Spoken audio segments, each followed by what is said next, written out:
Election வந்துருச்சு. 23rd எல்லாருமே ஓட்டு போட போறோம். ஆனா இப்போ எங்க வீட்ல ஒரு சம்பவம் நடந்துச்சு. என்னோட மெய்ட் ரொம்ப சிரிச்சுட்டே உள்ள வந்தாங்க. என்னாச்சு அப்படின்னு கேட்டதுக்கு, இந்த மாதிரி ஒவ்வொரு கட்சியில இருந்து பணம் கிடைச்சது அப்படின்னு சொல்லிட்டு ஒரு மாதிரி ஸ்மைலோட ஹாப்பியா வந்தாங்க. என்னதான் பணம் வாங்கிட்டு ஓட்டு போடாதீங்கன்னு நம்ம சொன்னாலுமே பணம் கிடைக்கும் போது ஒரு சந்தோஷம் வரத்தான் செய்யுது. ஸோ எல்லாருமே பணம் வாங்கிட்டு திருப்தியா இருக்கிறது இப்போ நம்மளுக்கு ஒரு நல்ல ஃபீலை கொடுக்குது அப்படிங்கறத அவங்க சொல்றத நம்ம பார்க்கும்போது நமக்குமே சந்தோஷமா இருக்கு. ஏதோ ஒரு விதத்துல அந்த பணம் அவங்களுக்கு உதவியா இருக்கு அப்படிங்கிறது. எந்த கவர்மெண்ட் வந்தாலுமே எனக்கு ஒரு 4 கோரிக்கை இருக்கு. நீங்க பணம் கொடுத்து ஓட்டு வாங்கினாலும் சரி, இல்ல உண்மையாலுமே அவங்க உங்களை பிடிச்சு போட்டாலும் சரி, எப்படி ஒரு கவர்மெண்ட் வந்தாலுமே ஒரு 4 கோரிக்கை தான்.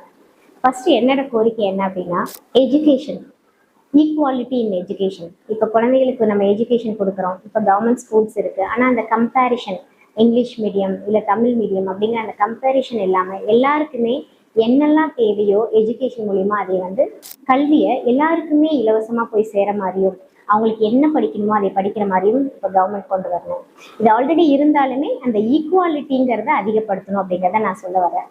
ரெண்டாவது, இப்போ கல்யாணத்துக்கு ஒவ்வொரு கட்சியில இருந்தும் அவங்க சார்பா என்ன கொடுக்குறீங்க அப்படிங்கறத சொல்லியிருக்கீங்க. ஆனா நான் என்ன கேட்கிறேன் அப்படின்னா, ப்ரீமரைட்டல் செஷன்ஸ். இப்போ கல்யாணம் பண்ண போறாங்க 2 பேரும் அப்படின்னா அந்த இடத்துல நம்ம கொடுக்கக்கூடிய ஏதாவது சீர்வரிசையை தாண்டி ப்ரீமரைட்டல் கவுன்சிலிங் அப்படின்னு சொல்லி 2 பேருமே 2 பேர்த்த எப்படி புரிஞ்சுக்கிறது, கல்யாணத்துக்கு அப்புறம் எப்படி அந்யோன்யமா வாழ்றது, குழந்தை பிறந்தா அந்த குழந்தைய எந்த அளவுக்கு நம்ம ஹெல்த்தியா கொண்டு போகலாம் அப்படிங்கிறதுக்கான ஒரு ப்ரீமரைட்டல் கவுன்சிலிங்கை கம்பல்சரியா கவர்மெண்ட் கொண்டு வரணும். எல்லாருமே கல்யாணத்துக்கு முன்னாடி அந்த செஷன் அட்டன் பண்ணணும்.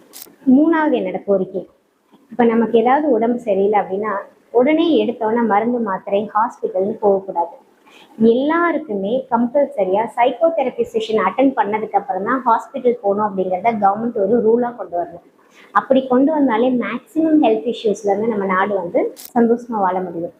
4வது கோரிக்கை, எல்டர்லி பீப்புள் எங்கெல்லாம் இருக்காங்களோ அவங்களுக்கெல்லாம் வெல்பீயிங்காக அங்கங்க கம்யூனிட்டி சென்டர்ஸோ கேமிங் சென்டர்ஸோ அவங்களுக்கான ஃபன் கிளப்ஸையும் ஏற்படுத்தணும். இந்த 4 கோரிக்கைக்கு தான் என் சைட்ல இருந்து எந்த கவர்மெண்ட் வந்தாலும் இதை பண்ணணும் அப்படின்னா, எந்த கவர்மெண்ட் வந்தாலும் இந்த 4 கோரிக்கைகளை ஏற்படுத்தணும் அப்படின்னா கண்டிப்பா இந்த நாடு நல்ல வளமான நாடாக தான் இருக்கும்.